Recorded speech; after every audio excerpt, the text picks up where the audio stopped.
Avant de plonger dans cette histoire incroyable, pensez à vous abonner à la chaîne et à activer la cloche. Ici, chaque récit a quelque chose à dire, et vous ne voudrez pas en manquer un seul. La nuit s'étendait comme un voile sombre sur la ville, enveloppant les gratte-ciels de lumière clignotante et de silence. Dans l'un de ces immeubles luxueux, Élodie, une jeune femme de ménage, avançait à pas feutrés, son balai à la main, son uniforme simple froissé par des heures de labeur. Chaque recoin du bureau scintillant semblait irréel, avec ses sols brillants, ses murs en verre et ses tableaux qui coûtaient plus que l'appartement de sa mère.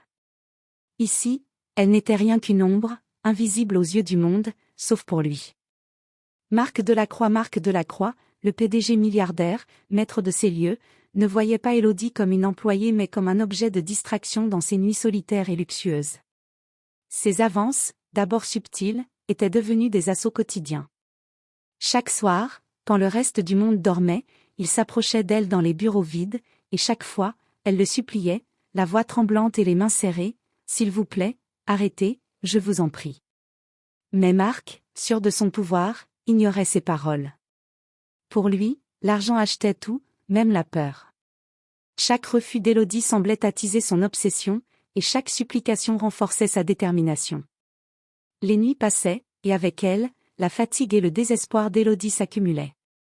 Elle sentait son esprit s'éroder sous la pression, mais quelque chose en elle refusait de céder entièrement, une étincelle de dignité, un instinct de survie, lui rappelant qu'elle avait encore un choix, même face à ce géant d'argent et de pouvoir. Ce soir-là, alors qu'elle balayait le sol du bureau principal, elle entendit le cliquetis familier de ses talons sur le parquet poli. Son cœur s'emballa.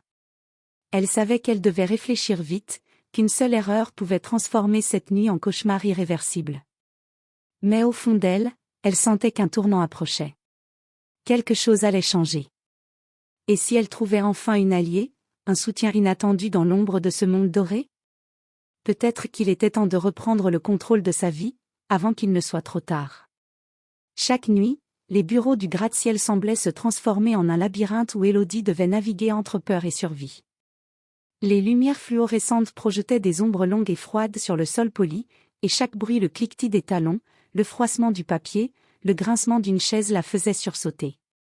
Elle savait que Marc Delacroix l'observait, même quand il semblait s'éloigner.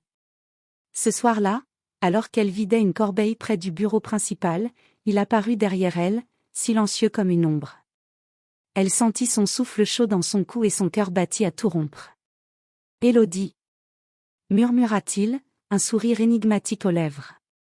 Elle se retourna, la gorge serrée, la voix tremblante, « Monsieur, je vous en prie, arrêtez. » Mais ces mots glissèrent sur lui comme l'eau sur le verre.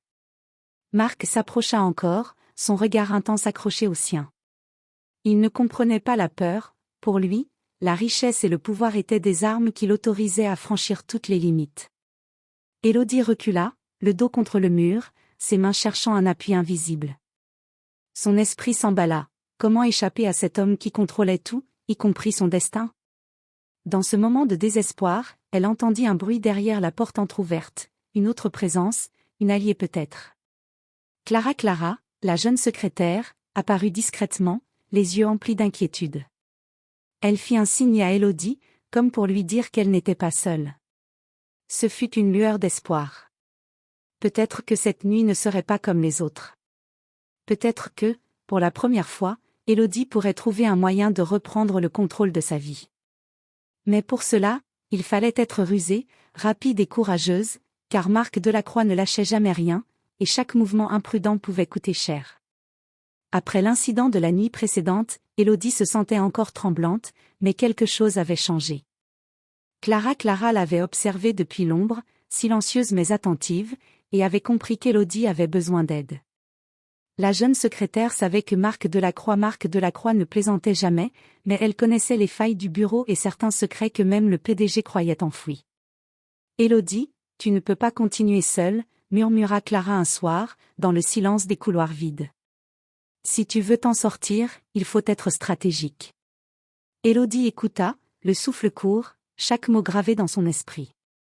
Elle comprit que la survie ne dépendait pas seulement de fuir, mais de penser, d'anticiper et de créer des occasions pour se libérer de l'emprise de Marc. Ensemble, elles commencèrent à élaborer un plan discret, collecter des preuves de ses abus, observer ses habitudes et repérer les moments où il était le plus vulnérable. Mais ce n'était pas simple. Marc avait toujours un œil sur toutes et tous, et la moindre erreur pouvait se retourner contre elle. Pourtant, pour la première fois, Élodie sentit une force nouvelle en elle. Elle n'était plus seule, et même si la peur persistait, la détermination prenait le dessus. Cette nuit-là, tandis qu'elle refermait la porte du bureau après avoir terminé son travail, Élodie jeta un regard vers le couloir sombre. Elle savait que le vrai combat venait à peine de commencer. Marc Delacroix ne se contenterait pas de ses refus et de ses suppliques, mais elle avait désormais un allié, et peut-être, juste peut-être, une chance de reprendre sa vie en main. Les jours suivants furent un véritable cauchemar pour Élodie. Chaque soir, Marc Delacroix semblait plus déterminé à franchir ses limites, et chaque geste, chaque mot, la mettait au bord de l'épuisement. Mais cette fois, elle n'était plus seule. Clara l'avait guidée dans l'ombre, lui montrant comment observer sans être vue et comment préparer un petit arsenal de preuves. Une nuit, alors que Marc s'approchait avec son sourire intimidant, Élodie s'arrêta. Elle avait enfin trouvé le courage de parler avec fermeté. « Monsieur Delacroix, c'est assez » lança-t-elle, sa voix tremblante mais claire. Marc s'arrêta, surpris. Il n'avait jamais entendu de refus aussi direct, encore moins un cri de défi. Clara, cachée derrière la porte entr'ouverte, observa la scène avec anxiété. Élodie continua, rassemblant chaque once de courage, « Vos avances doivent cesser. Je ne resterai pas silencieuse. » Elle brandit alors discrètement son téléphone, où quelques preuves de ses comportements avaient été soigneusement enregistrées. Marc fronça les sourcils, sa fierté blessée. Pour la première fois, il sentit qu'il n'avait plus un contrôle total. Les règles du jeu avaient changé. Élodie n'était plus la simple employée effacée. Elle était devenue une adversaire consciente de son pouvoir et prête à se défendre. Cette nuit-là, le rapport de force bascula. Élodie avait trouvé sa voie, sa force, et une alliée fidèle en Clara. Mais elle savait que ce n'était que le début. Le combat pour sa dignité et sa liberté ne faisait que commencer, et chaque action, chaque mouvement stratégique, comptait dans ce duel silencieux entre peur et courage, argent et justice. La tension était palpable dans les couloirs du gratte-ciel.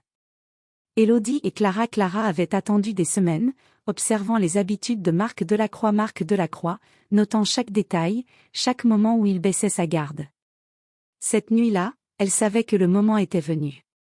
Élodie s'avança dans le bureau principal, le cœur battant à tout rompre, tandis que Clara restait dans l'ombre, prête à intervenir.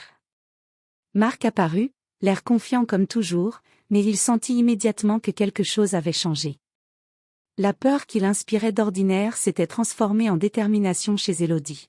« Ce soir, ça s'arrête », dit Élodie avec fermeté, ses yeux brillants de courage et de colère contenue.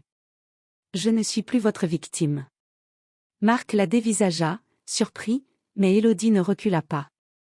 Elle sortit son téléphone, montrant les preuves accumulées, messages, enregistrements discrets, détails de ses avances répétées. Chaque preuve était un coup porté à l'illusion de contrôle qu'il croyait avoir. Clara fit un pas en avant, son regard fixant Marc avec une intensité qui ne laissait aucune place à la contestation. « Vous avez sous-estimé sa force » murmura-t-elle. Pour la première fois, Marc sentit la réalité le rattraper. La richesse et le pouvoir ne pouvaient pas acheter la dignité et la volonté d'Élodie. La tension monta à son paroxysme, chaque silence pesait, chaque regard pesait comme une sentence. Élodie, avec un courage qu'elle ne se connaissait pas, déclara « Je ne resterai pas silencieuse.